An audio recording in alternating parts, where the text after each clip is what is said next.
অনেকগুলি বিষয় আছে ভারতবর্ষের বিভিন্ন সমস্যা নিয়ে আগামী 11ই এপ্রিল সারা ভারত ফরওয়ার্ড ব্লকের পক্ষ থেকে সংসদ অভিযান হচ্ছে।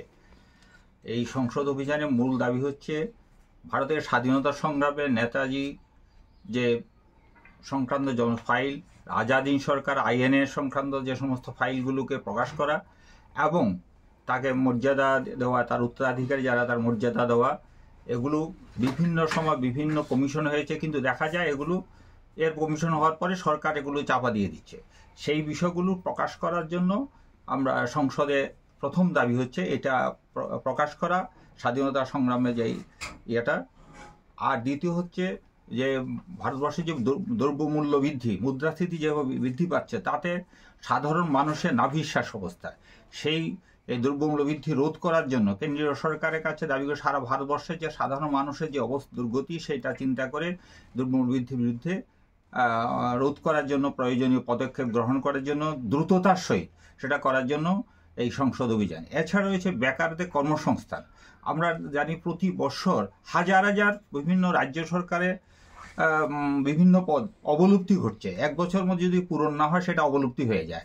তেমনি কেন্দ্রীয় সরকার রেলে কয়েক লক্ষ, 11 লক্ষ ছিল, এখন মাত্র 4 লক্ষ আছে বেকার, এখনও খালি আছে, সেই নিয়োগ হচ্ছে না। এগুলো যাতে দ্রুততার সহিত বেকারদের কর্মসংস্থান ব্যবস্থা করে এবং যারা বিভিন্ন কর্মসংস্থানের জন্য উপযোগী করে তোলা, সেই প্রশিক্ষণের ব্যবস্থা করার জন্য এই দাবি, এই গুরুত্বপূর্ণ আরও অনেকগুলি দাবি, এই গুরুত্বপূর্ণ দাবিগুলো নিয়ে 11ই এপ্রিল সংসদ অভিযান হচ্ছে। সেই সংসদ অভিযান যন্তর মন্তরে, সেই সংসদ অভিযানে সেখানে অভিযান গিয়ে শেষ হবে।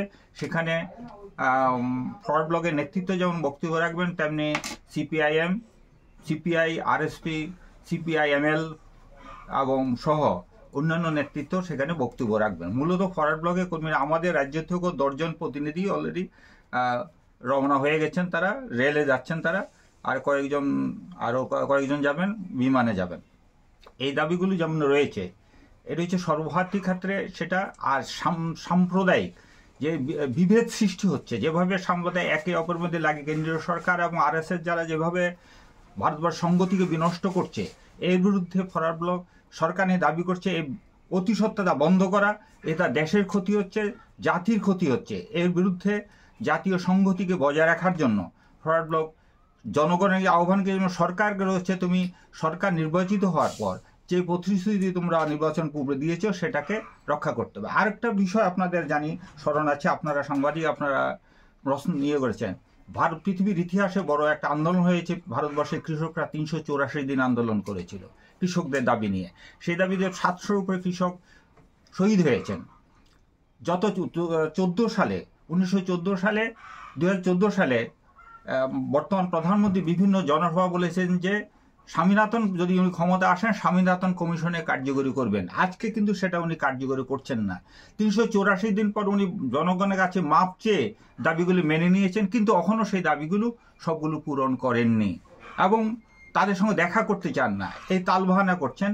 আমরা মনে করি নির্বাচনে যে বিষয়বস্তু ভাওতাবাজি দিচ্ছেন, অর্থাৎ একটা জুমলাবাজি করছেন সরকার, এর বিরুদ্ধে আমাদের এই আন্দোলন। সেই সঙ্গে আমাদের ত্রিপুরা রাজ্যের কথা আসি। ত্রিপুরা রাজ্যে আমরা জনগণের, আপনারা আমাদের রাজ্যে সাংবাদিকরা আক্রান্ত হচ্ছেন। আজকে কি বলতে পারবেন কোনো সাংবাদিক আক্রান্ত হয়েছে, তার যিনি আক্রমণ হয়েছে তাকে বিরুদ্ধে কোনো ব্যবস্থা গ্রহণ করেছে? গ্রহণ করেনি। কোনো আইন একটা শাস্তি হয়নি এবং কোনো পুলিশ অ্যারেস্ট করছেন না। ডেলি খুন হচ্ছে, নারীরা নির্যাতিত হচ্ছেন। এই বিষয়ে আমরা সরকার বারবার দৃষ্টি আকর্ষণ করেছি, চিঠি দিয়েছি, কিন্তু কোনো প্রতি উত্তর আমরা পাইনি। আজকে যে গত 14ই মার্চ যে বিধানসভায় পরিষদীয় মন্ত্রী যেভাবে কলঙ্কনের অধ্যায় সৃষ্টি করেছেন, বিরোধী দলনা থেকে জাত নিয়ে উনি যেভাবে আক্রমণ করেছেন এবং বলেছেন মেলা মাঠে আটকে রাখবেন, তো ত্রিপুরায় যে গণতন্ত্র যে নেই সেটাই উনি প্রমাণ করলেন। এবং আরও আশ্চর্যের বিষয়, মুখ্যমন্ত্রী সেখানে বসে আছেন, পাশে বসে উনি শুনছেন। আর স্পিকার যদি কোনো অসাংবিধানিক কোনো বক্তব্য রাখা হয়, স্পিকার সেটা বাদ দেন, স্পিকারও তাকে সমর্থন করেছেন। আমরা দেখলাম মুখ্যমন্ত্রী বক্তব্য পরবর্তীতে যে বিরোধী যা তারা বয়কট করেছে, কিন্তু না, বলেছেন তার বিরুদ্ধে ব্যবস্থা, তাকে মন্ত্রিত্ব থাকার যোগ্যতা হারিয়েছেন, বিধানসভা গরিমা হারিয়েছে। আমরা দাবি করছি, ফরওয়ার্ড ব্লক দাবি করছে অবিলম্বে তাকে মন্ত্রিসভা থেকে বহিষ্কার করতে হবে। এবং সেখানে যেখানে নাকি ভারত মানুষের সাধারণ নির্বাচনে বিধানসভায় বিধায়কদের আরও আশ্চর্যজনক হচ্ছে, এই বিধানসভা তো আরও উপজাতি সম্প্রদায় এমএলএ রয়েছে, মন্ত্রী রয়েছে, তারা নিশ্চুপ আছে। তারা কি যাত্রা তাহলে বোঝা গেল তারা বিক্রি হয়ে গেছেন বিজেপির কাছে।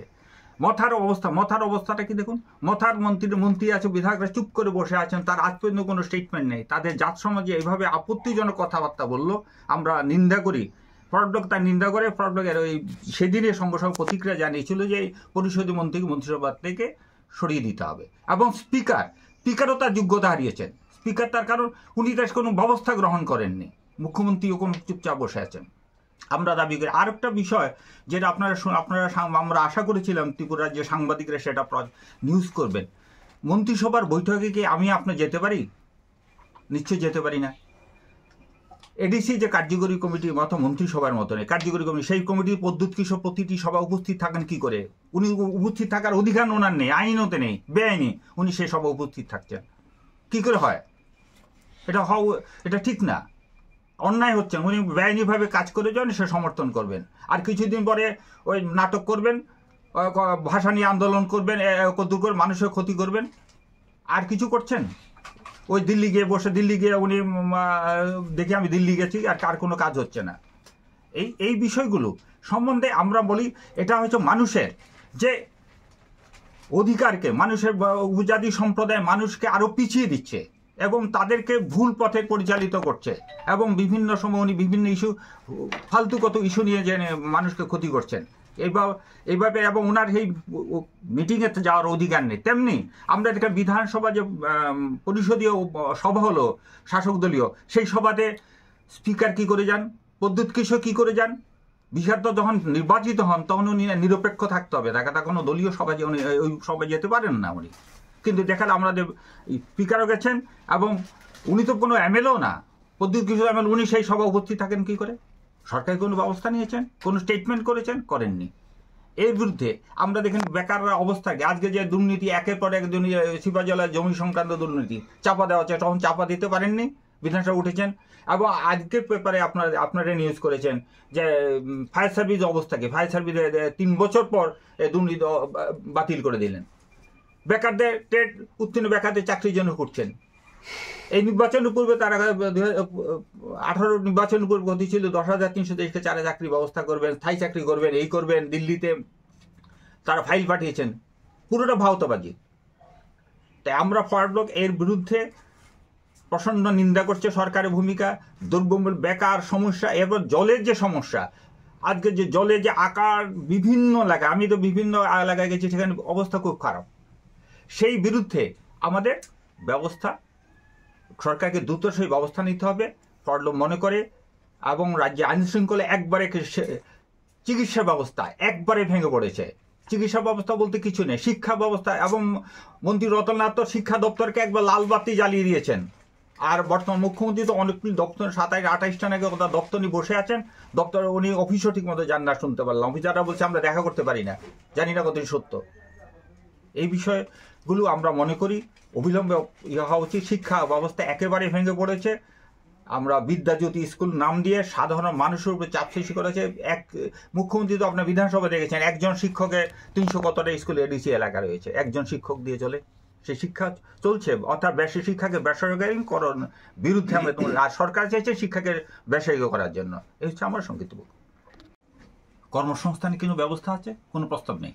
এবং সেখানে নতুন প্রকল্পে, যেহেতু এই মন্ত্রিসভায় শুধু পুরনো প্রকল্পই ফিতা কাটছেন, আর কিছু করছেন না। এবং শুধু একটাই প্রকল্প আছে উদয়পুরে, উড়ালপুল, আর কিছু নেই।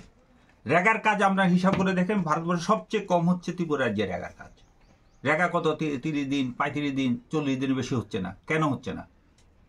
ত্রিপুরা কি সংখ্যা কমে গেছে? রেগার কার্ড অনেকে কার্ড জোর করে কার্ড নিয়ে যাওয়া হচ্ছে। আমরা দেখলাম কিছুক্ষণ আগেও এইখানে বসে খবর পেলাম একজনের বাড়ি থেকে আজকে জোর করে রেগার কার্ড নিয়ে আসছে। এটা নিন্দনীয়। সরকার কি করছে? বেকারদের করছে, মানুষ না খেয়ে মারছে। আর বিশেষ করে উপজাতি এলাকায় তো আপনারা যদি যান দেখবেন কি দুর্গতি, তারা মাটির আলু খাচ্ছে, কি কতদিন বাঁচবে এভাবে খেয়ে। এভাবে তাদের জন্য স্পেশালি কিছু ব্যবস্থা করা উদ্যোগী, এবং গ্রামে রেগার কাজ অন্তত বাড়ানো দরকার, এবং সরকার কোনো ব্যবস্থা নিচ্ছে না। এই জন্য আমরা সরকারকে বিশেষ করে মুখ্যমন্ত্রী দৃষ্টি আকর্ষণ করব, উনি প্রয়োজনীয় দ্রুততার সহিত প্রয়োজনীয় পদক্ষেপ গ্রহণ করার জন্য।